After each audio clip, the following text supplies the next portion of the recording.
Gencatan senjata baru saja berakhir, tapi kengerian di Gaza kembali. Dalam hitungan jam, serangan Zionis datang bertubi-tubi. Mengapa tiba-tiba? Bukan hanya soal roket. Ini adalah penolakan terang-terangan Israel terhadap prospek kemerdekaan Palestina. Siapa yang mengkhianati perjanjian dan akankah dunia diam melihat harga yang harus dibayar Gaza demi ambisi politik ini?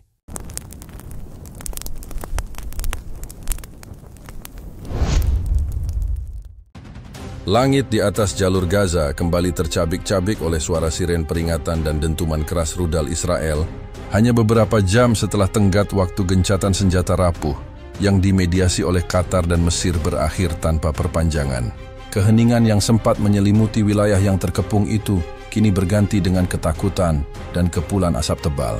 Serangan mendadak ini yang dimulai tepat pada pukul 6.00 waktu setempat menjadi sinyal jelas bahwa Israel, atau yang sering disebut sebagai entitas Zionis oleh banyak pihak, secara tegas menolak hasil dari perundingan yang mengarah pada kesepakatan jangka panjang, terutama yang menyentuh isu krusial, masa depan kemerdekaan penuh Palestina.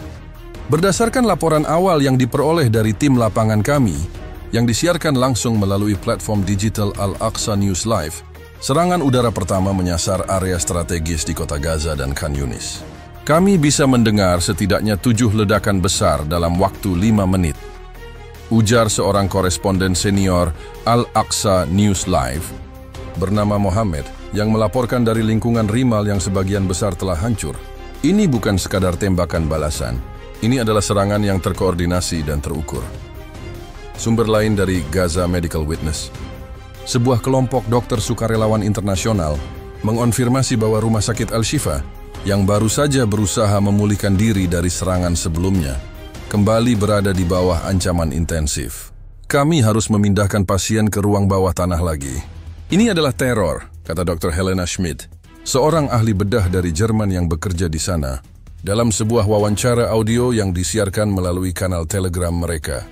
Motif di balik serangan cepat ini, menurut analisis dari The Jerusalem Post Weekly, yang biasanya mencerminkan pandangan resmi Tel Aviv, adalah dugaan adanya pelanggaran gencatan senjata oleh faksi-faksi kecil Palestina yang meluncurkan sejumlah roket ke wilayah Israel Selatan beberapa menit sebelum tenggat waktu resmi.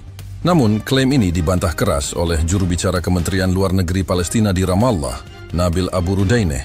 Narasi itu adalah kebohongan yang disiapkan untuk menutupi agenda utama mereka. Gencatan senjata gagal karena Israel menolak klausul yang menjamin pembukaan jalur perbatasan yang lebih luas dan yang paling penting, menolak mengakui peta jalan apapun menuju status negara berdaulat bagi Palestina, tegas Abu Rudaineh dalam konferensi pers darurat yang disiarkan oleh Wafa News Agency. Serangan terbaru ini tidak hanya bersifat militer, tetapi juga memiliki dimensi politik yang mendalam. Para negosiator Palestina telah menekankan bahwa kegagalan gencatan senjata permanen adalah akibat dari keengganan Israel untuk membahas hari setelahnya, the day after, yaitu rencana untuk pemerintahan Gaza pasca perang yang mencakup peran utama bagi otoritas Palestina dan pengakuan PBB. Serangan ini, yang datang segera setelah penolakan tersebut, dipersepsikan oleh banyak pengamat sebagai respons keras Israel terhadap tekanan internasional untuk menerima solusi dua negara. Pernyataan yang paling mencolok datang dari seorang anggota senior Knesset yang dekat dengan Perdana Menteri Israel, Tuan Ben-Gvir. Dalam sebuah tweet yang diunggah di akun resminya dan dikutip oleh surat kabar Israel, Haaretz Online, ia menulis, "Setiap inisiatif perdamaian yang mencakup negara Palestina adalah bunuh diri nasional. Kami akan terus menyerang Gaza sampai ancaman keamanan dihilangkan secara permanen. Gencatan senjata hanya akan memberi waktu kepada teroris untuk mempersiapkan serangan berikutnya. Tidak akan ada perdamaian di tanah ini sampai kami menyelesaikan pekerjaan kami."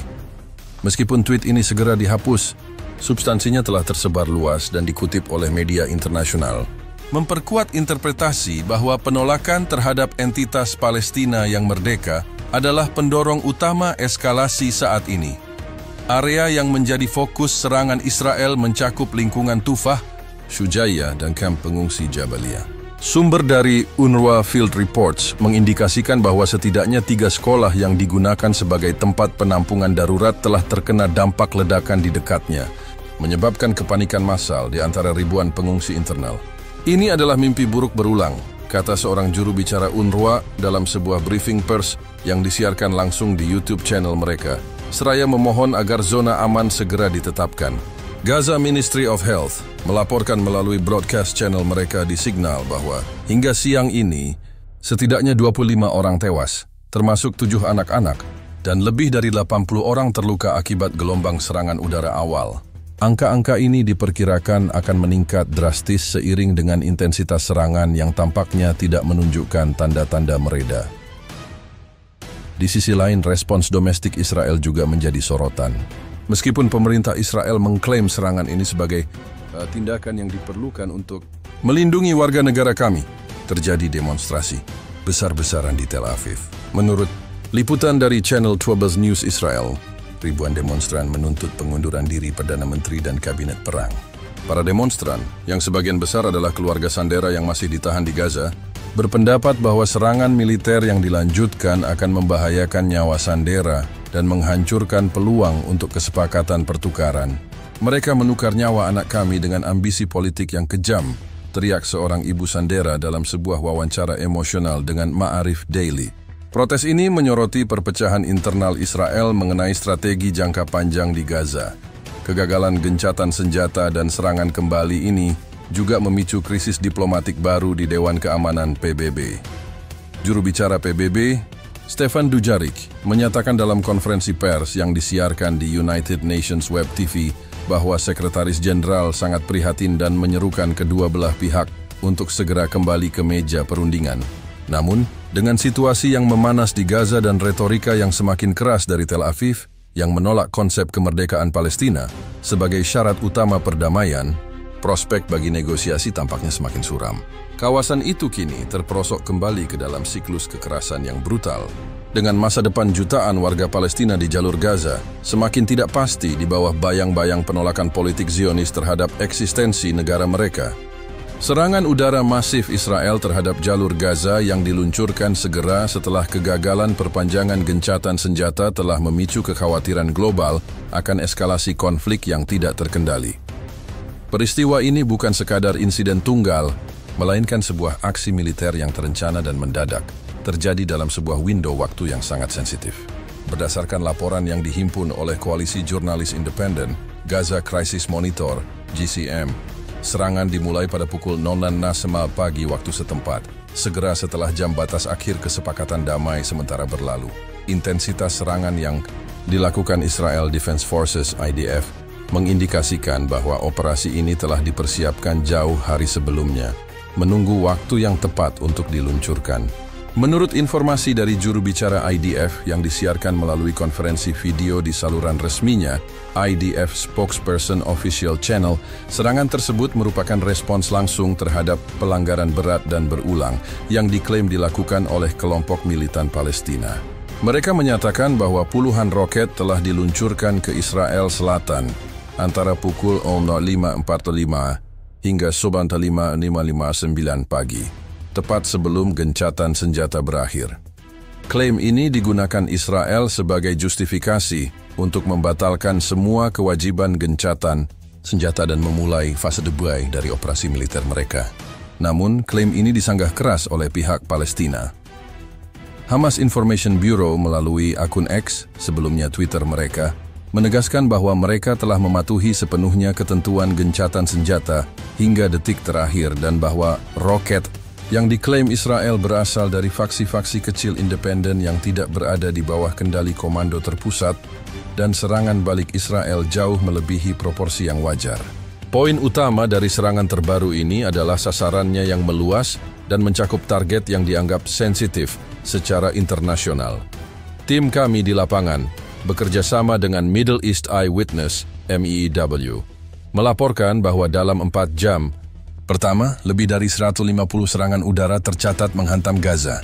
Serangan difokuskan pada infrastruktur yang diklaim Israel sebagai pusat komando dan kendali teror. Tetapi MEU mengonfirmasi bahwa target-target tersebut mencakup beberapa menara hunian, gudang-gudang makanan, dan juga jalan utama yang digunakan untuk pengiriman bantuan kemanusiaan. Peristiwa yang paling mengkhawatirkan adalah serangan terhadap area dekat pintu perbatasan Rafah, jalur vital untuk masuknya bantuan kemanusiaan dan evakuasi. Sumber dari Egyptian Red Crescent yang bekerja di sisi perbatasan, mengungkapkan melalui siaran pers yang beredar di grup WhatsApp internal mereka bahwa serangan tersebut menyebabkan penutupan sementara perlintasan dan penundaan masuknya lebih dari 50 truk bantuan yang berisi pasokan medis dan bahan bakar. Ini bukan hanya masalah keamanan, ini adalah masalah logistik kemanusiaan. Mereka tahu penutupan ini akan memperburuk situasi kelaparan di utara Gaza. Ujar seorang petugas Palang Merah Mesir dalam rekaman suara yang diverifikasi oleh Reuters AlertNet. Dari sisi when, kapan? Waktu serangan ini sangat strategis. Gencatan senjata telah memberikan waktu bagi media internasional dan lembaga kemanusiaan untuk mendokumentasikan skala kehancuran di Gaza. Kembalinya serangan saat perhatian dunia masih tertuju pada krisis kemanusiaan ini dilihat oleh banyak analis sebagai upaya untuk menegaskan kontrol militer dan politik tanpa mengindahkan sentimen publik global. Dr. Elias Haddad, seorang analis geopolitik dari Beirut Center for Strategic Studies, menyatakan dalam wawancara di Al Jazeera English bahwa Israel memilih momen ini untuk menunjukkan bahwa meskipun ada tekanan untuk solusi dua negara, mereka tetap memegang kartu militer. Waktu serangan ini adalah pesan, negosiasi akan berjalan sesuai ketentuan Tel Aviv atau tidak sama sekali. Selain serangan udara, bab 2 ini juga mencakup dimulainya kembali operasi darat di beberapa kantong di Gaza Utara yang sebelumnya telah ditinggalkan saat gencatan senjata. Associated Press Field Reports di Israel melaporkan pergerakan tank dan kendaraan lapis baja besar menuju pinggiran Beit Lahia, yang memicu kepanikan di kalangan warga sipil yang baru saja kembali ke rumah mereka yang hancur setelah diperbolehkan kembali selama jeda kemanusiaan. Warga yang diwawancarai oleh AP menyatakan bahwa mereka terpaksa melarikan diri untuk kedua kalinya, kali ini tanpa peringatan yang memadai. Ringkasan peristiwa ini menegaskan bahwa serangan kembali Israel ke Gaza bukan insiden yang terisolasi, melainkan reaksi politik yang cepat terhadap kegagalan diplomatik. Ini adalah upaya untuk mengubah dinamika perundingan melalui kekuatan militer. Human Rights Watch, HRW, melalui rilis media yang dipublikasikan di situs resmi mereka, mencatat bahwa penargetan area sipil dan jalur bantuan yang sensitif dapat diklasifikasikan sebagai pelanggaran serius terhadap hukum perang.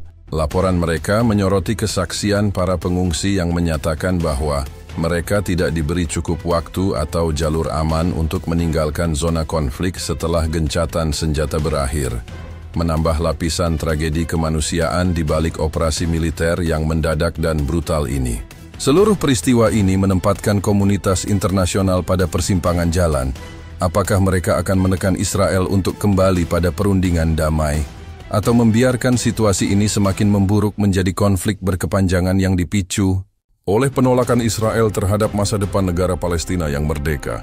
Kembalinya agresi militer Israel terhadap Gaza segera setelah gencatan senjata berakhir memunculkan pertanyaan mendasar tentang siapa yang berada di balik keputusan krusial ini dan apa motif utama yang mendorong eskalasi brutal tersebut.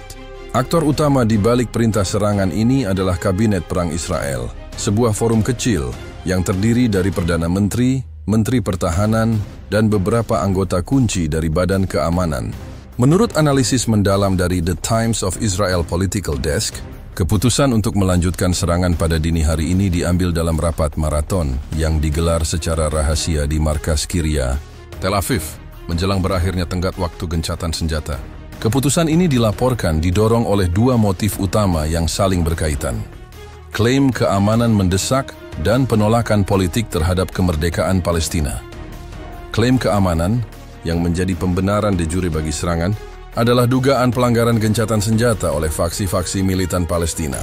Dalam sebuah pernyataan resmi yang dirilis melalui aplikasi perpesanan Telegram oleh IDF Intelligence Directorate, Israel mengklaim telah mendeteksi peluncuran 6 roket jarak pendek dari Gaza menuju komunitas Israel Selatan, tepatnya di sekitar Sderot hanya 15 menit sebelum gencatan senjata dijadwalkan berakhir. Peluncuran roket ini adalah bukti nyata niat musuh untuk melanjutkan teror. Kami berkewajiban untuk merespons ancaman yang akan datang dan memukul keras infrastruktur teror yang mereka persiapkan selama jeda kemanusiaan, ujar juru bicara militer Israel, Laksamana Daniel Hagari dalam briefing online yang disiarkan di situs resmi Government Press Office, GPO. Klaim ini menjadi landasan formal bagi serangan balasan berskala besar yang terjadi kemudian. Namun, di balik narasi keamanan tersebut, motif politik dan ideologis tampak lebih menonjol, terutama terkait isu kemerdekaan Palestina. Sumber anonim dari Kementerian Luar Negeri Israel yang berbicara kepada Yediot Ahronot Daily mengungkapkan bahwa kegagalan perpanjangan gencatan senjata sebagian besar disebabkan oleh penolakan tegas Kabinet Perang terhadap serangkaian tuntutan Palestina yang diprioritaskan oleh para mediator. Tuntutan tersebut tidak hanya mencakup pembukaan jalur perbatasan secara permanen, tetapi juga yang paling sensitif, pengakuan Israel terhadap kerangka waktu yang jelas untuk dimulainya proses pembentukan negara Palestina merdeka, terutama pasca Perang Gaza. Terdapat konsensus yang kaku dalam kabinet yang dipimpin oleh faksi sayap kanan bahwa mengakui kerangka waktu menuju negara Palestina adalah hadiah untuk terorisme dan pengkhianatan terhadap korban Israel, ungkap sumber tersebut. Hal ini sejalan dengan pernyataan provokatif dari Menteri Keuangan sayap kanan Israel, Bezalel Smotrich, yang diwawancarai oleh channel Forbes News. Smotrich secara terbuka menyatakan, tidak akan ada negara Palestina tidak di bawah kepemimpinan saya, tidak setelah perang ini. Siapapun yang berpikir kita harus menukar kemerdekaan kita dengan perdamaian ilusi, tidak mengerti apa itu Zionisme. Kami kembali menyerang untuk menghancurkan ideologi mereka, bukan hanya roket mereka. Pernyataan ini secara eksplisit mengaitkan serangan militer dengan penolakan politik terhadap aspirasi nasional Palestina. Analisis dari para ahli politik regional, seperti yang dipublikasikan oleh Institute for Palestine Studies, IPS, menyimpulkan bahwa serangan kembali ini adalah manuver politik domestik yang bertujuan untuk memuaskan basis sayap kanan Israel yang telah lama menekan pemerintah agar tidak memberikan konsesi apapun kepada Palestina. IPS berpendapat dalam sebuah artikel berjudul The Political Cost of Ceasefire bahwa kabinet perang yang rapuh melihat serangan militer sebagai cara untuk mengalihkan kritik domestik dan menegaskan kembali kekuasaan mereka. Keputusan untuk menyerang, bahkan dengan risiko isolasi internasional, menunjukkan bahwa prioritas utama kabinet adalah mempertahankan narasi ideologis Zionis yang menolak kedaulatan Palestina di wilayah yang mereka anggap sebagai tanah Israel. Tulis Dr. Tarek Bakri, Direktur IPS dalam artikel tersebut. Reaksi dari otoritas Palestina, PA, di Ramallah, juga menyoroti motif politik Israel. Juru bicara PA Dr. Ibrahim Melhem dalam sebuah pernyataan kepada Palestine TV menyebut serangan itu sebagai hukuman kolektif yang dipicu oleh paranoia Israel terhadap kebangkitan kembali harapan Palestina untuk bernegara. Ia menuduh Israel sengaja menyabotase perundingan gencatan senjata untuk menghindari pembahasan tentang the political horizon, yaitu prospek politik masa depan bagi Gaza dan tepi barat. Lebih lanjut, laporan investigatif dari Amnesty International War Monitor mencatat bahwa penargetan awal serangan Israel tidak hanya terbatas pada situs peluncuran roket yang diklaim, tetapi juga melibatkan institusi sipil dan ekonomi. Laporan mereka mendokumentasikan serangan terhadap fasilitas air di Deir al-Balah dan sebuah pabrik roti di Nusairat, dua target yang tidak memiliki nilai militer langsung. Ini menunjukkan motif yang lebih luas daripada sekadar respons keamanan. Ini adalah pelemahan sistematis terhadap kemampuan hidup sipil di Gaza, yang sejalan dengan penolakan mereka terhadap keberadaan negara Palestina yang berfungsi, tulis tim investigasi Amnesty. Dengan demikian, serangan kembali Israel ini bukan hanya tindakan militer reaktif, melainkan manifestasi nyata dari penolakan ideologis Zionis terhadap hak Palestina untuk merdeka dan berdaulat. Gelombang serangan udara Israel yang tiba-tiba mengakhiri jeda kemanusiaan telah mengubah peta geografis Gaza dalam hitungan jam. Babak baru konflik ini ditandai oleh penargetan yang sangat spesifik dan dampak kemanusiaan yang cepat, brutal, dan meluas. Berdasarkan pemetaan langsung yang dilakukan oleh Gaza Terrain Analysis Group (GTAG), wilayah serangan awal difokuskan pada 3 koridor utama, yang masing-masing memiliki peran vital bagi kehidupan sipil di jalur Gaza. Wilayah tersebut meliputi kota Gaza bagian utara, area kamp pengungsi tengah, Deir al-Balah, Nusairat, Al-Bureij, dan Khan Yunis di selatan. Serangan dimulai dengan apa yang digambarkan oleh saksi mata kepada tim kami sebagai pengeboran sonik di langit. Menurut laporan yang disiarkan oleh Al-Quds Today Live, serangan pertama pada pukul 6 pagi menghantam sebuah menara residensial yang dikenal sebagai Menara Al-Auda di jantung kota Gaza. Menara tersebut, yang sebelumnya menampung kantor media dan apartemen sipil, kini rata dengan tanah. Seluruh bangunan runtuh dalam 2 menit. Tidak ada peringatan knock on the roof yang biasanya mereka berikan. Kami sedang tidur, dan tiba-tiba seluruh dunia bergetar, tutur seorang penyintas bernama Fatima yang berhasil dievakuasi dari reruntuhan dan diwawancarai oleh Al-Quds Today Live. Kerusakan cepat dari serangan tunggal ini menyebabkan puluhan orang terkubur di bawah puing. Dan operasi penyelamatan langsung terhenti karena serangan susulan di wilayah tengah. Kamp pengungsi Nusairat menjadi sasaran intensif berikutnya. Kawasan ini padat penduduk dan serangan di sini menghasilkan jumlah korban jiwa awal yang sangat tinggi. Gaza Ministry of Health dalam briefing pers digital mereka yang beredar di berbagai saluran media sosial melaporkan bahwa serangan di Nusairat menghantam sebuah pasar yang ramai. Kami mencatat 15 korban tewas dari satu serangan di pasar Nusairat. Kebanyakan adalah wanita dan anak-anak yang sedang mengantre untuk mendapatkan makanan yang sempat masuk selama gencatan senjata, ujar Dr. Ashraf Al-Qudra, juru bicara kementerian, dalam siaran tersebut. Dampak dari serangan di wilayah tengah ini secara cepat melumpuhkan sistem kesehatan setempat yang sudah berada di ambang keruntuhan. Rumah sakit terdekat yang dikelola oleh tim medis sukarelawan langsung kewalahan menghadapi gelombang korban luka-luka. Sementara itu, Khan Yunis di selatan yang seharusnya menjadi zona aman bagi para pengungsi dari utara juga tidak luput dari amukan serangan. Middle East Relief Watch, MERW, sebuah LSM yang berfokus pada distribusi bantuan, melaporkan melalui laman web mereka bahwa gudang penyimpanan bantuan pangan dan obat-obatan yang dikelola oleh mereka di pinggiran Khan Yunis telah hancur total akibat 2 serangan udara berturut-turut. Ini bukan hanya serangan militer, ini adalah serangan terhadap upaya kemanusiaan.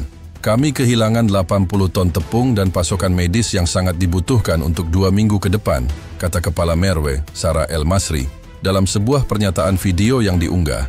Kerusakan infrastruktur bantuan ini secara cepat memperburuk krisis pangan yang sudah parah di wilayah selatan.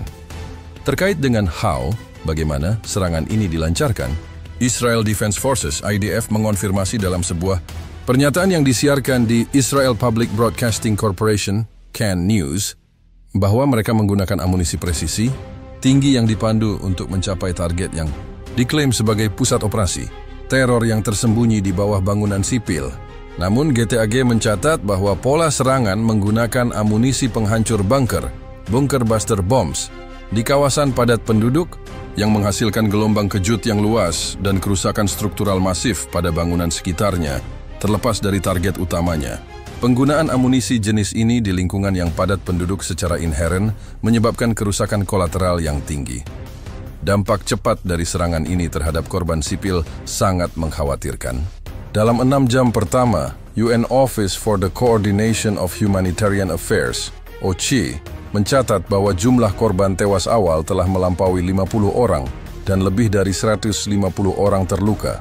Yang lebih parah, ratusan ribu pengungsi internal yang sempat merasa aman selama jeda kemanusiaan kini kembali bergerak. Aliran pengungsi baru ini, yang diestimasi oleh OCHA mencapai 75.000 orang dalam beberapa jam, menciptakan kekacauan dan kemacetan parah di jalan-jalan sempit menuju perbatasan Rafah yang sudah tertutup sebagian karena serangan di sekitarnya.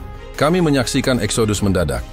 Orang panik, tidak tahu harus kemana, dan tidak ada tempat yang benar-benar aman, ungkap seorang petugas OCHA yang enggan disebutkan namanya. Dalam sebuah wawancara, telepon dengan Global Newswire, kesimpulan cepat dari ini adalah bahwa serangan Israel kali ini secara sengaja menargetkan wilayah-wilayah yang berpotensi menimbulkan dampak kemanusiaan maksimal segera setelah gencatan senjata. Serangan yang terjadi di menara residensial, pasar yang ramai, dan gudang bantuan bukan hanya operasi militer, tetapi serangan cepat yang bertujuan untuk melumpuhkan semangat hidup sipil dan kemampuan Gaza untuk berfungsi, menunjukkan betapa menolaknya entitas Zionis terhadap konsolidasi wilayah Palestina yang damai dan berdaulat. Kembalinya neraka di Gaza setelah jeda kemanusiaan yang singkat mengikuti sebuah kronologi yang dingin dan terencana, menggarisbawahi keputusan tegas Israel untuk mengakhiri gencatan senjata dan melanjutkan operasi militernya. Deskripsi rinci mengenai detik-detik serangan dimulai pasca gencatan senjata ini berhasil dihimpun melalui rekaman live feed dan kesaksian dari berbagai sumber di lapangan. Pukul 5:05 pagi waktu Gaza, ketegangan mulai terasa. Al Jazeera Arabic Newsroom melaporkan melalui flash report bahwa pergerakan militer Israel di perbatasan telah meningkat secara signifikan. Kamera-kamera pemantau milik Al Jazeera di perbatasan utara Gaza menangkap gambar puluhan tank dan bulldozer militer yang mengubah posisi mereka, bersiap untuk operasi maju. Meskipun gencatan senjata secara teknis masih berlaku hingga pukul 6 pagi, persiapan tempur ini sudah mengindikasikan adanya niat kuat untuk tidak memperpanjang jeda. Pukul 5:45 pagi, Israel melancarkan klaim yang kemudian menjadi justifikasi serangan. IDF spokesperson official channel di Telegram merilis pernyataan singkat yang menuduh bahwa sekelompok teroris telah menembakkan roket ke wilayah Israel. Klaim tersebut segera dibantah oleh faksi-faksi besar Palestina. Namun dalam hitungan menit, klaim ini digunakan sebagai lampu hijau. Pukul 0:00 pagi, tepat pada saat masa gencatan senjata berakhir, Gaza terlempar kembali ke dalam situasi perang total. Kronologi menunjukkan bahwa bukan tembakan balasan artileri yang menjadi permulaan, melainkan gelombang serangan udara terkoordinasi. Gaza Sky Watches, GSW, sebuah kelompok pemantau penerbangan lokal, mencatat peningkatan aktivitas drone pengintai dan jet tempur F-16 di atas wilayah Gaza. Serangan pertama, yang dilaporkan GSW sebagai Shockwave Alpha, menargetkan 3 lokasi secara bersamaan, sebuah terowongan di Rafah Selatan, sebuah gudang di Kamp Jabalia Utara, dan sebuah lokasi yang diklaim sebagai ruang kontrol teror di lingkungan Sheikh Radwan, kota Gaza. Serangan ini dicirikan oleh kecepatan dan intensitasnya. Dalam 15 menit pertama, pukul 15:15, GSW mencatat 22 serangan udara yang berbeda, sebagian besar menggunakan bom berdaya ledak tinggi yang menyebabkan kerusakan struktural yang meluas. Médecins Sans Frontières, MSF, atau Dokter Lintas Batas, melaporkan melalui internal alert system mereka yang kemudian bocor ke media bahwa tim mereka di Rumah Sakit Indonesia di Utara terpaksa menghentikan semua prosedur medis non-darurat dan memindahkan pasien ke tempat perlindungan karena getaran hebat akibat ledakan di dekat rumah sakit. Kami belum pernah mengalami intensitas ledakan secepat ini di awal operasi sejak konflik sebelumnya. Ini seperti mereka sudah memiliki daftar target yang siap dilenyapkan begitu jam berdentang, kata seorang koordinator MSF yang diwawancarai oleh The Guardian Middle East Bureau. Pukul 06:30 pagi, elemen darat Israel mulai bergerak. The Jerusalem Post melaporkan bahwa pasukan darat yang beranggotakan unit komando dan tank memasuki kembali area koridor Netzarim dan memperketat pengepungan di sekitar kota Gaza. Pergerakan ini disertai dengan tembakan artileri berat yang menargetkan pinggiran Khan Yunis dan Al-Bureij. Kesaksian yang dikumpulkan oleh Human Rights Watch, HRW, dari warga sipil yang baru saja kembali ke rumah mereka selama gencatan senjata, menceritakan kengerian yang berulang. Seorang pria di Khan Yunis yang diwawancarai oleh HRW melalui telepon mengatakan, "Kami baru saja membuka toko kami. Suara tembakan tank kembali. Kami lari lagi, meninggalkan semua yang kami coba selamatkan. Gencatan senjata itu hanya ilusi." Pukul 7:00 pagi, kronologi menunjukkan bahwa serangan udara meluas ke infrastruktur sipil vital. UNRWA Field Reports mencatat serangan rudal yang merusak jaringan utama pipa air di sebelah timur Deir al-Balah, yang merupakan sumber air bersih bagi puluhan ribu pengungsi. Kerusakan ini, yang dilaporkan melalui Emergency Communication PBB, secara langsung mengancam krisis kesehatan publik di wilayah tersebut. PBB secara eksplisit menyatakan bahwa penargetan infrastruktur vital ini terjadi di tengah gencatan senjata yang baru berakhir menimbulkan pertanyaan serius tentang niat Israel yang sebenarnya. Antara pukul 07:30 hingga 09:00 pagi, fokus serangan bergeser menjadi penghancuran terkoordinasi. Defense News Analysis mencatat bahwa pola penargetan yang dilakukan IDF adalah metode double tap. Serangan pertama untuk menimbulkan kerusakan, diikuti serangan kedua setelah jeda singkat, yang seringkali menargetkan tim penyelamat yang tiba di lokasi pertama. Pola serangan ini meningkatkan angka kematian di kalangan pekerja pertahanan sipil dan sukarelawan medis, yang diperparah dengan kecepatan serangan udara yang terus berlanjut tanpa henti. Secara keseluruhan, kronologi serangan ini mengungkapkan bahwa penghentian gencatan senjata diiringi dengan peluncuran operasi militer yang disiapkan dengan matang, tanpa jeda, dan bertujuan untuk memberikan dampak maksimal dalam waktu singkat. Jeda kemanusiaan yang singkat terbukti hanya berfungsi sebagai jeda operasional bagi Israel untuk memposisikan ulang pasukannya dan memfinalisasi daftar target. Kronologi ini yang didukung oleh berbagai sumber independen dan pengamat internasional, menunjukkan bahwa Israel secara aktif memilih eskalasi militer daripada perpanjangan negosiasi damai yang mungkin memerlukan konsesi politik terkait masa depan kedaulatan Palestina, menegaskan kembali penolakan Zionis terhadap kemerdekaan Palestina sebagai motif utama agresi ini. Kembalinya serangan Israel ke jalur Gaza segera setelah gencatan senjata berakhir, memicu reaksi keras dan terkoordinasi dari seluruh spektrum kepemimpinan Palestina, mulai dari Otoritas Palestina, PA, di Ramallah, hingga faksi-faksi perlawanan di Gaza. Pernyataan resmi mereka secara kolektif menyuarakan satu narasi. Israel adalah pihak yang sengaja menyabotase perdamaian untuk menghindari kewajiban politik terkait masa depan kedaulatan Palestina. Pernyataan paling tegas datang dari Hamas Political Bureau yang dikeluarkan melalui konferensi pers virtual yang disiarkan di Al-Aqsa TV.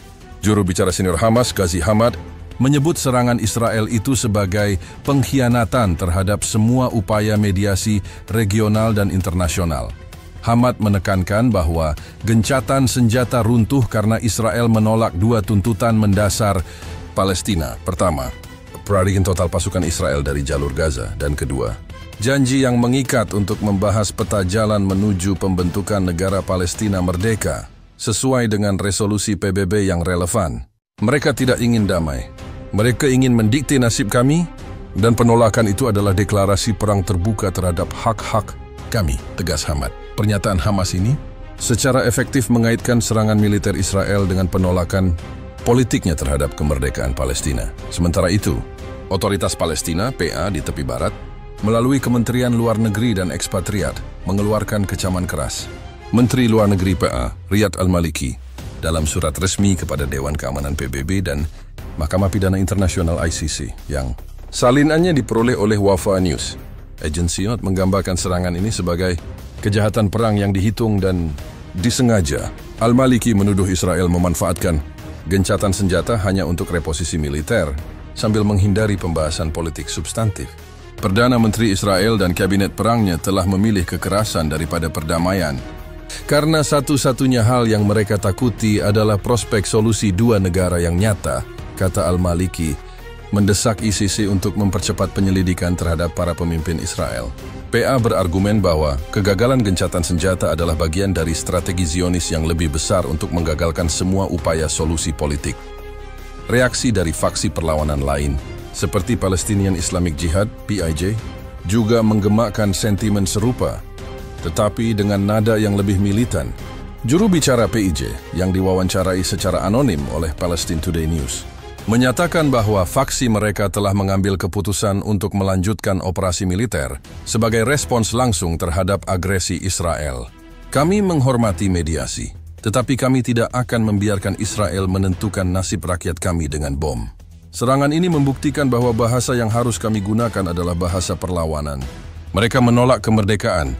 Kami merespons dengan pertahanan total, ujarnya. Pernyataan ini menegaskan bahwa faksi-faksi Palestina menganggap serangan Israel sebagai justifikasi untuk melanjutkan perlawanan bersenjata mereka. Secara kolektif, tanggapan Palestina menyoroti 3 poin utama: pelanggaran kredibilitas, bahwa Israel tidak dapat dipercaya untuk mematuhi kesepakatan damai; motif politik, bahwa penolakan terhadap pembentukan negara Palestina adalah akar konflik dan alasan utama serangan dilanjutkan; dan seruan internasional mendesak dunia untuk menerapkan tekanan nyata bukan sekadar kecaman verbal terhadap Israel.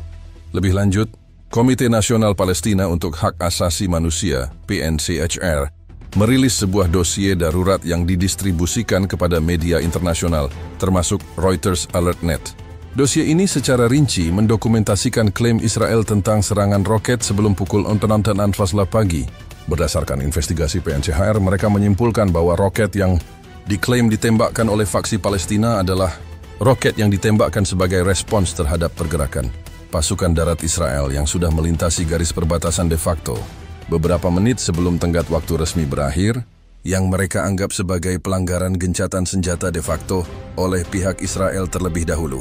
Bukan roket Palestina yang mengakhiri gencatan senjata, melainkan arogansi dan pelanggaran Israel terhadap garis batas yang disepakati, tegas juru bicara PNCHR dalam laporannya. Inti dari reaksi otoritas Palestina adalah penolakan mutlak terhadap narasi Israel yang menyalahkan Hamas atas kegagalan perundingan. Mereka melihat serangan ini bukan sekadar tanggapan taktis, melainkan penegasan strategis Israel untuk menolak solusi politik yang mendasar. Penolakan yang diungkapkan oleh seluruh faksi Palestina ini menjadi krusial, karena secara langsung menantang justifikasi Israel di panggung internasional, memperkuat interpretasi bahwa konflik yang kembali pecah ini sepenuhnya didorong oleh motif ideologis dan politik Zionis yang menolak hak Palestina untuk eksis sebagai negara yang berdaulat. Reaksi kolektif ini secara jelas menempatkan beban tanggung jawab atas runtuhnya perdamaian pada pundak Kabinet Perang Israel. Respons resmi Israel terhadap serangan mendadak yang mengakhiri gencatan senjata di Gaza diwarnai oleh narasi tunggal yang kuat, tindakan keamanan yang diperlukan dan sah, disertai bantahan keras terhadap tuduhan bahwa motif serangan adalah penolakan politik terhadap kedaulatan Palestina. Sikap ini ditegaskan secara serentak oleh Perdana Menteri, Menteri Pertahanan, dan juru bicara militer dalam serangkaian briefing dan pernyataan yang dirancang untuk konsumsi domestik dan internasional. Argumentasi utama Israel yang disajikan oleh juru bicara militer Laksamana Muda Daniel Hagari dalam konferensi pers yang disiarkan langsung oleh Kan 11 News Israel berpusat pada klaim pelanggaran gencatan senjata yang tidak dapat ditoleransi. Hagari mengklaim bahwa pada saat-saat terakhir gencatan senjata, faksi-faksi militan di Gaza menembakkan roket secara terkoordinasi ke permukiman Israel, termasuk Ashkelon dan Netivot. Kami memberikan jeda kemanusiaan. Mereka menggunakannya untuk menembakkan roket dan mempersiapkan serangan lebih lanjut. Begitu gencatan senjata berakhir dan ancaman nyata terhadap warga negara kami muncul, kami berkewajiban untuk merespons dengan tegas, ujar Hagari, sambil memamerkan video yang diklaim sebagai rekaman peluncuran roket dari Gaza yang didapatkan dari IDF Intelligence Surveillance Footage. Pihak Israel berkeras bahwa serangan mereka murni bersifat reaktif, menargetkan infrastruktur teror yang sudah teridentifikasi yang mereka klaim telah diperkuat selama masa jeda. Lebih lanjut, Kantor Perdana Menteri Israel merilis pernyataan pers yang diterbitkan di The Jerusalem Post, menekankan bahwa operasi militer saat ini adalah kelanjutan dari perang melawan organisasi teroris dan bukan perang melawan rakyat Palestina atau aspirasi politik mereka. Tujuan kami tetap sama, membongkar kemampuan militer dan pemerintahan Hamas. Kami tidak berperang melawan penduduk sipil. Kami melawan entitas yang menggunakan penduduk sipil sebagai perisai manusia. Bunyi pernyataan tersebut.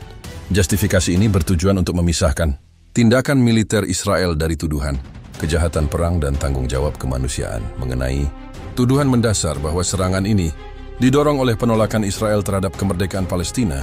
Pihak Israel mengeluarkan bantahan yang terukur tetapi tegas. Dalam sebuah wawancara eksklusif dengan Fox News International, seorang penasihat senior Perdana Menteri yang tidak disebutkan namanya menyatakan, tuduhan bahwa kami menolak gencatan senjata hanya karena masalah negara Palestina adalah propaganda sinis. Israel selalu memiliki kesiapan di bawah kondisi keamanan yang tepat untuk membahas masa depan politik kawasan, tapi prasyaratnya adalah keamanan penuh bagi Israel. Selama Hamas dan faksi teror lainnya masih berkuasa di Gaza, pembicaraan tentang negara Palestina adalah absurd dan berbahaya. Fokus kami adalah demilitarisasi Gaza, bukan menggagalkan diplomasi. Argumen ini mencoba mengalihkan fokus dari perbedaan politik substantif menuju masalah keamanan yang mendesak. Namun, pernyataan publik dari anggota kabinet sayap kanan Israel memberikan kontradiksi yang mencolok. Menteri Keamanan Nasional Itamar Ben-Gvir, dalam sebuah unggahan video yang viral di TikTok Israel sebelum dihapus, menyatakan, "Kami tidak akan membiarkan musuh kami berpikir bahwa kami akan menyerahkan sejengkal tanah kami untuk perdamaian palsu. Serangan ini adalah pesan, Israel akan ada, dan negara Palestina tidak akan ada. Ini adalah tanah kita."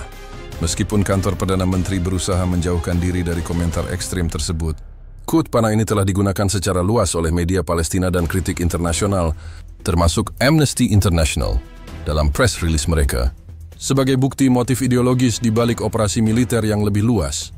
Dalam upaya untuk mengendalikan narasi internasional, Kementerian Luar Negeri Israel mengaktifkan kampanye media global yang intensif.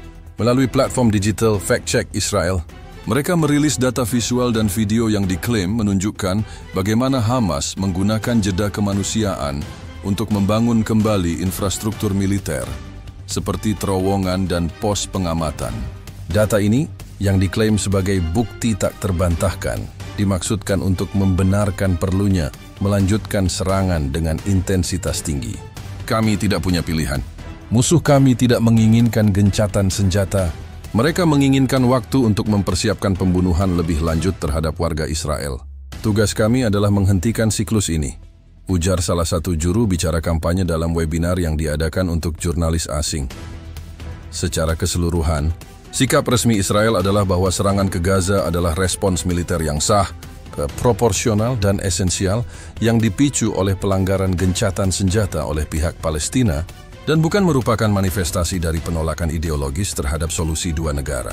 Namun, perbedaan pendapat yang tajam di dalam kabinet dan pernyataan provokatif dari para menteri sayap kanan terus menimbulkan keraguan besar di mata komunitas internasional dan menguatkan persepsi bahwa operasi militer ini berakar pada penolakan politik fundamental terhadap kemerdekaan Palestina. Kembalinya serangan Israel secara tiba-tiba ke Gaza pasca gencatan senjata telah menghasilkan dampak kemanusiaan yang cepat dan menghancurkan, memperparah krisis yang sudah mencapai tingkat bencana. Data terkini mengenai korban dan kerusakan infrastruktur vital menunjukkan bahwa keputusan untuk melanjutkan operasi militer ini telah membawa jalur Gaza ke ambang kehancuran total, melampaui kerugian yang terjadi selama jeda kemanusiaan, menurut laporan darurat yang dikeluarkan oleh Gaza Ministry of Health (EMOH) yang disebarkan melalui broadcast channel. Terenkripsi untuk koordinasi antar rumah sakit dalam 12 jam pertama serangan. Jumlah korban tewas telah melonjak hingga 97 orang, termasuk 31 anak-anak dan 22 wanita. Angka korban luka-luka dilaporkan mencapai lebih dari 250 orang, dengan banyak diantaranya mengalami cedera serius yang memerlukan intervensi bedah segera. Sistem kamar mayat kami kewalahan lagi. Kami tidak punya cukup kantong jenazah dan ruang ICU sudah penuh.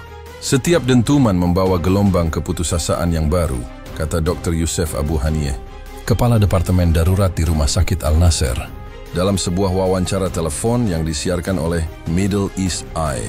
Peningkatan dramatis dalam angka korban tewas sipil, khususnya anak-anak, menggarisbawahi kegagalan total pihak Israel dalam mengklaim adanya serangan presisi atau penghindaran korban sipil. Selain korban jiwa, dampak terhadap infrastruktur vital telah mencapai titik kritis. UN Office for the Coordination of Humanitarian Affairs, OCHA, merilis laporan situasi, SITREP, terbaru yang menyoroti 3 sektor utama yang paling terpukul. Sektor kesehatan kembali lumpuh. Rumah sakit Al-Quds di Gaza Utara, yang baru saja menerima pasokan bahan bakar dan medis, dilaporkan mengalami kerusakan struktural akibat serangan udara di bangunan tetangga. Doctors Without Borders, MSF, melaporkan melalui saluran komunikasi internal mereka bahwa mereka terpaksa mengevakuasi staf internasional dari titik-titik berbahaya karena tidak adanya koridor aman pasca gencatan senjata. Risiko terhadap tim medis kami tidak dapat diterima. Jika kami tidak bisa memberikan layanan, ratusan orang akan mati karena luka yang dapat diobati, ungkap koordinator lapangan MSF dalam internal memo yang bocor ke media. Sektor air dan sanitasi WASH juga menghadapi kehancuran yang disengaja. UNICEF Crisis Monitoring Unit mencatat bahwa 3 stasiun pompa air utama di Khan Yunis dan Rafah telah rusak akibat serangan. Kerusakan ini, yang dijelaskan dalam press briefing UNICEF, telah memutus akses air bersih bagi sekitar 350.000 orang di Gaza Selatan di mana jutaan pengungsi internal berkumpul. Situasi ini menjamin terjadinya wabah penyakit yang meluas, dari kolera hingga hepatitis. Kerusakan pada sistem air bersih adalah hukuman kolektif yang tidak dapat dibenarkan, kata juru bicara UNICEF dalam briefing tersebut. Infrastruktur, tempat tinggal dan penampungan menjadi target lain yang memilukan. UNRWA melaporkan melalui Daily Incident Log mereka bahwa sedikitnya 2 sekolah yang berfungsi sebagai tempat penampungan darurat di Kamp Nusairat dan Deir al-Balah yang menampung lebih dari 30.000 pengungsi, mengalami serangan langsung atau terkena ledakan di sekitarnya. Serangan ini memicu kepanikan massal dan menyebabkan puluhan ribu pengungsi kembali mengungsi, meninggalkan satu-satunya tempat yang mereka yakini aman. Amnesty International War Monitor merilis analisis citra satelit yang menunjukkan bahwa lebih dari 40% dari total bangunan di Gaza telah hancur atau rusak parah, dan serangan terbaru ini menambah kehancuran tersebut secara eksponensial. Laporan Amnesty berargumen bahwa tingkat kehancuran ini menunjukkan motif di luar operasi militer taktis. Ini adalah penghancuran sistemik terhadap kelangsungan hidup masyarakat Gaza, dampak kemanusiaan yang cepat. Ini secara langsung dikaitkan oleh organisasi-organisasi non-pemerintah dengan penolakan Israel terhadap konsesi politik. Oxfam International dalam pernyataan yang disiarkan di situs mereka menuduh Israel menggunakan tekanan militer untuk mencapai tujuan politiknya, yaitu penolakan terhadap entitas Palestina yang berdaulat. Mereka menolak negosiasi yang berpusat pada kemerdekaan, dan sebagai gantinya mereka mengebom gudang makanan dan rumah sakit. Ini bukan keamanan. Ini adalah hukuman kolektif yang bertujuan untuk menghilangkan prospek negara Palestina yang berfungsi, tegas CEO. Oxfam. Seluruh data dan kesaksian dari lapangan ini mengonfirmasi bahwa serangan Israel pasca gencatan senjata secara brutal mengabaikan biaya kemanusiaan demi ambisi politik dan ideologis yang kaku, yang pada dasarnya menolak solusi 2 negara dan eksistensi damai Palestina. Peningkatan dramatis jumlah korban tewas dan kerusakan pada infrastruktur vital memperkuat narasi bahwa operasi militer ini adalah ekspresi kekecewaan Israel atas tekanan diplomatik menuju konsesi, sehingga memilih jalur militeristik untuk menegaskan kembali penolakan Zionis terhadap kemerdekaan Palestina. Kembalinya serangan Israel ke Gaza, segera setelah gencatan senjata runtuh, telah memicu gelombang reaksi cepat dan beragam dari komunitas internasional, mulai dari kutukan keras hingga seruan hati-hati untuk menahan diri. Respons global ini mencerminkan perpecahan yang dalam mengenai konflik Israel-Palestina dan semakin memperjelas isolasi diplomatik Israel terkait penolakannya terhadap solusi politik yang mengakui kedaulatan Palestina. Perserikatan Bangsa-Bangsa PBB menjadi lembaga pertama yang bereaksi. Sekretaris Jenderal PBB dalam pernyataan darurat yang disiarkan di United Nations Web TV menyatakan keterkejutan mendalam dan penyesalan yang luar biasa atas runtuhnya gencatan senjata. Juru bicara PBB, Stefan Dujarric, dalam briefing mendesak mengatakan bahwa Sekretaris Jenderal secara pribadi telah menghubungi para pemimpin di Tel Aviv dan Ramallah serta para mediator regional. PBB mengutuk segala bentuk kekerasan yang kembali terjadi. Kami secara khusus menyerukan kepada Israel untuk mematuhi hukum humaniter internasional dan menghentikan penargetan sipil dan infrastruktur vital, terutama di jalur Gaza. Eskalasi ini tidak dapat diterima dan hanya akan memperpanjang penderitaan yang tak terbayangkan, ujar Dujarric. Namun, upaya Dewan Keamanan PBB untuk menyusun resolusi yang menuntut gencatan senjata segera terhenti karena adanya ancaman veto dari salah satu anggota tetap, sebagaimana dikonfirmasi oleh sumber diplomatik kepada Reuters Diplomatic Correspondent. Di antara negara-negara besar, Amerika Serikat memberikan respons yang paling hati-hati dan bernuansa. Kementerian Luar Negeri Ali Sabsam, dalam pernyataan tertulisnya yang diunggah di situs resminya, menyatakan keprihatinan mendalam atas kembalinya permusuhan. Pernyataan itu mendesak kedua belah pihak untuk kembali ke meja perundingan, tetapi secara eksplisit juga mengakui hak Israel untuk membela diri dari serangan roket. Meskipun tidak secara langsung mengutuk serangan Israel, Gedung Putih dilaporkan telah mengirim utusan senior ke kawasan itu untuk menekan Israel agar membatasi operasi militernya. CNN Political Analysis mencatat bahwa respons AS yang ambigu ini mencerminkan dilema domestik dan tekanan politik untuk mendukung Israel sambil mencoba mempertahankan kredibilitasnya sebagai mediator global. Sebaliknya, Uni Eropa (UE) bersikap lebih kritis. Kepala Kebijakan Luar Negeri UE, Josep Borrell, mengeluarkan pernyataan keras yang disiarkan melalui European External Action Service, EEAS. Borrell secara terbuka menyatakan kekecewaan mendalam atas kegagalan Israel untuk mempertahankan jeda kemanusiaan dan menolak kesepakatan yang mengarah pada solusi politik. Ia menegaskan bahwa UE tidak dapat mentolerir penggunaan kekuatan yang tidak proporsional yang menyebabkan kerugian besar pada populasi sipil yang sudah terkepung. Borrell juga mengulang seruan UI untuk segera melakukan konferensi perdamaian internasional yang berfokus pada implementasi solusi dua negara sebagai satu-satunya cara untuk mengatasi akar konflik. Respons UE ini secara langsung menargetkan penolakan Israel terhadap prospek kemerdekaan Palestina. Dari kawasan Timur Tengah, respons datang dengan nada marah dan putus asa. Kementerian Luar Negeri Qatar, negara yang menjadi mediator kunci, mengeluarkan pernyataan yang sangat tajam yang dikutip secara luas oleh Al Jazeera. Qatar menuduh Israel bertanggung jawab penuh atas runtuhnya perundingan karena sikapnya yang kaku dan penolakannya terhadap persyaratan yang berkaitan dengan bantuan kemanusiaan permanen dan prospek politik. Pernyataan tersebut menekankan bahwa Israel telah menyia-nyiakan kesempatan emas untuk perdamaian jangka panjang. Demikian pula, Arab Saudi melalui Saudi Press Agency SPA mengutuk agresi Israel dan menuntut adanya intervensi internasional yang mengikat untuk melindungi rakyat Palestina dan memastikan implementasi solusi dua negara. Respons regional ini menunjukkan keretakan diplomatik yang serius antara Israel dengan negara-negara Arab yang telah menjalin normalisasi atau berupaya menuju hal itu. Bahkan dari negara-negara yang biasanya bersahabat dengan Israel muncul kritik. Kanada melalui Menteri Luar Negerinya mengeluarkan pernyataan yang disiarkan oleh CBC News yang menyerukan transparansi penuh mengenai penargetan yang dilakukan Israel dan menegaskan bahwa hukum internasional harus dipatuhi tanpa syarat. Ini menunjukkan adanya pergeseran halus dalam dukungan Barat yang semakin tertekan oleh gambar-gambar kemanusiaan yang mengerikan dari Gaza. Secara keseluruhan, reaksi internasional menunjukkan bahwa keputusan Israel untuk melanjutkan serangan yang didorong oleh penolakan politik terhadap kemerdekaan Palestina telah menempatkannya dalam posisi yang semakin terisolasi.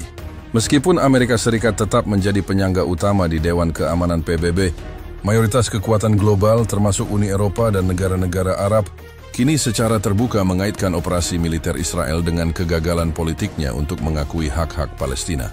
Peringatan keras dari PBB dan kritik tajam dari mediator regional menggarisbawahi pandangan global bahwa eskalasi ini adalah hasil dari keengganan Zionis untuk menukar kendali militer dengan solusi politik yang adil, yaitu penolakan terhadap gagasan negara Palestina yang berdaulat. Kembalinya serangan Israel ke Gaza pasca gencatan senjata yang singkat tidak bisa dipahami tanpa menelusuri kembali akar konflik dan serangkaian. Kegagalan upaya perdamaian yang selalu terbentur pada satu isu fundamental, penolakan Israel terhadap kemerdekaan Palestina yang berdaulat dan berdekatan, kontiguous. Konflik yang terjadi saat ini adalah babak terbaru dari sejarah panjang. Penolakan politik dan militer Zionis terhadap hak penentuan nasib sendiri rakyat Palestina latar belakang masalah ini bermula dari deklarasi Balfour yang menjanjikan pembentukan tanah air nasional bagi orang Yahudi di Palestina tanpa mempertimbangkan atau menjamin hak-hak politik penduduk Arab yang sudah menetap. Deklarasi ini yang dikutip oleh sejarawan Profesor Avi Shlaim dalam bukunya The Iron Wall, Israel and the Arab World menetapkan dasar ideologis bagi gerakan Zionisme untuk membentuk negara. Sejak saat itu, setiap upaya untuk membagi wilayah atau mencapai penyelesaian yang adil selalu digagalkan oleh interpretasi maksimalis Zionis terhadap hak atas tanah. Tersebut titik balik yang menentukan adalah Perang 1967, Perang 6 Hari. Kemenangan Israel menghasilkan pendudukan tepi barat, Yerusalem Timur, Gaza, dan dataran tinggi Golan. Pendudukan ini secara efektif melenyapkan batas-batas yang disepakati sebelumnya dan menjadi hambatan fisik terbesar bagi pendirian negara Palestina. Palestinian Academic Society for the Study of International Affairs, PASIA, mencatat, melalui data historis di situs web mereka, bahwa setelah Israel mulai membangun permukiman ilegal secara intensif di tepi barat dan Yerusalem Timur. Proyek permukiman ini yang melanggar hukum internasional bertujuan untuk menciptakan fakta di lapangan, facts on the ground, yang secara permanen akan menghalangi pembentukan negara Palestina yang utuh dan berdekatan, contiguous. Kegagalan upaya perdamaian terlihat paling jelas dalam perjanjian Oslo pada awal Perjanjian ini seharusnya menjadi peta jalan menuju negara Palestina yang merdeka. Namun, seperti yang dianalisis oleh Dr. Rashid Khalidi di Columbia University Center for Palestine Studies, Oslo gagal karena Israel tidak pernah berkomitmen pada penarikan penuh dari wilayah pendudukan dan terus memperluas permukiman. Oslo menciptakan otoritas, bukan negara. Itu adalah janji kemerdekaan yang dirantai, di mana Israel mempertahankan kontrol atas perbatasan, air, dan keamanan. Intinya Israel menolak untuk menyerahkan kendali atas wilayah yang diperlukan untuk negara Palestina yang berfungsi, ujar Khalidi dalam podcast terbarunya. Kegagalan perjanjian ini menjadi template bagi penolakan politik berikutnya. Di Gaza sendiri, sejarah penghentian konflik selalu bersifat siklus dan tidak stabil. Sejak penarikan sepihak Israel yang kemudian diikuti oleh blokade, setiap gencatan senjata yang disepakati selalu bersifat sementara. Analisis dari Crisis Group Middle East yang dipublikasikan dalam laporan mereka berjudul Avoiding the Next Gaza War menyimpulkan bahwa gencatan senjata selalu runtuh karena Israel menolak untuk melonggarkan blokade secara permanen dan menolak memasukkan prospek politik jangka panjang dalam negosiasi. Israel secara efektif menjaga Gaza dalam situasi yang disebut manageable conflict, tanpa pernah menyelesaikan akar masalah politiknya. Keputusan Kabinet Perang Israel saat ini untuk mengakhiri jeda kemanusiaan dan menyerang kembali daripada menerima persyaratan yang mengarah pada peta jalan politik sangat sesuai dengan pola sejarah ini. Ketika para mediator menekan Israel untuk memberikan konsesi yang mengakui hak Palestina, Kabinet sayap kanan Israel memilih untuk menggunakan kekuatan militer. Komentar dari anggota Knesset sayap kanan, seperti yang disorot di bab 7, yang secara eksplisit menolak solusi dua negara, menegaskan bahwa ideologi Zionis yang dominan saat ini masih melihat seluruh wilayah dari Sungai Yordan hingga Laut Mediterania sebagai milik eksklusif mereka. Penolakan ini adalah inti dari kegagalan perdamaian berulang kali. Juru bicara Kementerian Luar Negeri Tiongkok, dalam pernyataan yang disiarkan oleh Xinhua News Agency, baru-baru ini juga menekankan perlunya kembali ke resolusi PBB dan prinsip tanah untuk perdamaian. Tiongkok mengingatkan bahwa kegagalan untuk mendirikan negara Palestina yang merdeka di atas perbatasan sebelum adalah akar dari semua ketidakstabilan regional. Seruan ini memperkuat pandangan internasional bahwa penolakan Israel terhadap dasar-dasar historis dan hukum penyelesaian konflik adalah alasan utama mengapa Gaza kembali berdarah. Oleh karena itu, serangan kembali ini bukan hanya eskalasi taktis, melainkan penegasan ideologis Zionis yang berkelanjutan. Mereka menolak mengakui kedaulatan penuh Palestina di wilayah-wilayah yang diduduki. Konteks sejarah menunjukkan bahwa selama penolakan politik fundamental ini tetap menjadi dasar kebijakan Israel, setiap gencatan senjata akan menjadi jeda singkat, bukan jalan menuju perdamaian sejati, dan siklus kekerasan akan terus berlanjut. Di tengah dentuman rudal dan gema artileri yang kembali membelah langit Gaza, bab 11 ini menyajikan perspektif paling penting, suara dari lapangan, dari mereka yang terjebak dalam lingkaran kekerasan ini. Kesaksian dari warga sipil dan aktivis kemanusiaan di Gaza memberikan gambaran mengerikan tentang kondisi terkini dan ketakutan mendalam akan eskalasi yang dipicu oleh penolakan politik Zionis terhadap perdamaian. Kondisi lapangan saat ini, hanya beberapa jam setelah gencatan senjata runtuh, digambarkan sebagai keputusasaan yang terorganisir. Laporan langsung dari tim lapangan Gaza Emergency Reporters, GER, yang beroperasi di sekitar kamp pengungsi Jabalia Utara, wilayah yang menjadi salah satu target awal serangan, mengungkapkan bahwa ribuan orang kini bergerak tanpa arah yang jelas. Kami melihat keluarga-keluarga yang baru saja kembali ke reruntuhan rumah mereka selama jeda, kini melarikan diri lagi, membawa barang seadanya, dan mereka berjalan di bawah hujan pecahan peluru. Tidak ada tempat berlindung yang aman, kata seorang jurnalis GER yang dikenal sebagai Hamza melalui siaran live di platform Telegram News Channel mereka. Kesaksian Hamza menyoroti betapa cepatnya serangan baru ini melenyapkan harapan yang sempat muncul selama jeda. Ketakutan terbesar warga sipil, menurut jajak pendapat cepat yang dilakukan oleh Palestinian Center for Human Rights, PCHR, di Rafah, adalah bahwa serangan kali ini akan jauh lebih brutal dan berjangka waktu lebih lama daripada serangan sebelumnya. Salah satu responden, seorang ibu bernama Muhammad yang mengungsi dari kota Gaza, mengatakan kepada perwakilan PCHR, "Mereka mengizinkan kami bernapas selama beberapa hari, hanya untuk menunjukkan kepada dunia betapa murah hati mereka. Tapi begitu kami menuntut hak-hak kami, hak untuk hidup damai di tanah kami, mereka kembali dengan kekuatan penuh. Ini bukan tentang menghancurkan Hamas, ini tentang menghancurkan kami, rakyat Palestina. Kesaksian ini mencerminkan persepsi luas bahwa serangan militer adalah alat untuk menekan tuntutan politik, bukan murni operasi keamanan. Aktivis kemanusiaan juga memberikan laporan yang sangat mengkhawatirkan. Save the Children International, SCI, mengeluarkan pernyataan darurat melalui situs web mereka yang merinci bagaimana serangan mendadak telah melumpuhkan upaya bantuan. SCI mencatat bahwa operasi distribusi makanan di Khan Yunis harus segera dihentikan karena tembakan artileri Israel. Anak-anak yang kelaparan kini terpaksa berlari mencari perlindungan. Mereka tidak hanya menghadapi kelaparan tetapi juga trauma fisik dan psikologis berulang. Gencatan senjata hanya menghentikan pendarahan sementara. Serangan ini kembali mengoyak luka, ujar Direktur Lapangan SCI dalam pernyataan tersebut.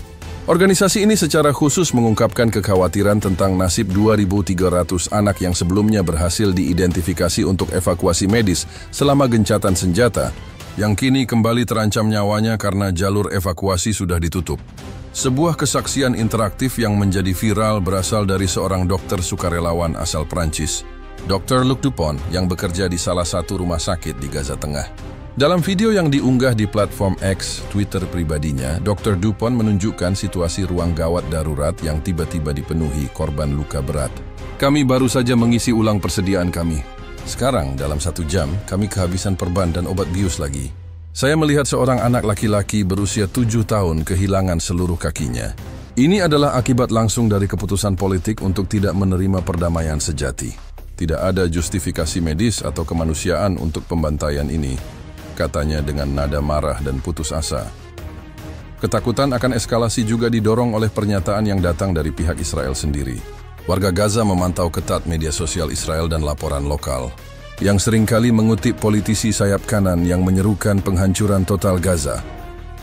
Gaza Media Watch, GMW, sebuah kelompok monitoring media lokal, melaporkan bahwa penyebaran ancaman genosida dan seruan untuk pengusiran massal, transfer, di kalangan politisi Israel sayap kanan telah meningkatkan ketakutan di kalangan warga sipil. Ketika kami mendengar pemimpin Israel berbicara tentang mengubah Gaza menjadi tanah tak bertuan, no man's land, kami tahu bahwa nyawa kami tidak ada nilainya dalam kalkulasi mereka. Kami takut mereka akan memaksa kami melintasi perbatasan Rafah ke Gurun Sinai, kata seorang aktivis muda di Rafah yang diwawancarai GMW. Ketakutan akan pengusiran massal ini adalah bukti nyata dari persepsi bahwa tujuan serangan Israel adalah bukan hanya keamanan, tetapi juga perubahan demografi Gaza. Situasi lapangan saat ini adalah cerminan langsung dari penolakan Israel terhadap konsesi politik yang berarti. Warga sipil Palestina, yang merupakan korban utama, melihat serangan ini sebagai harga yang harus mereka bayar karena pemimpin mereka menuntut kemerdekaan dan hak-hak asasi mereka. Kesaksian dari lapangan ini memberikan bukti tak terbantahkan bahwa operasi militer Israel bukan hanya respons militer reaktif, tetapi juga instrumen kekerasan yang bertujuan untuk mematahkan kehendak politik rakyat Palestina, menegaskan kembali penolakan Zionis terhadap solusi 2 negara yang damai dan adil.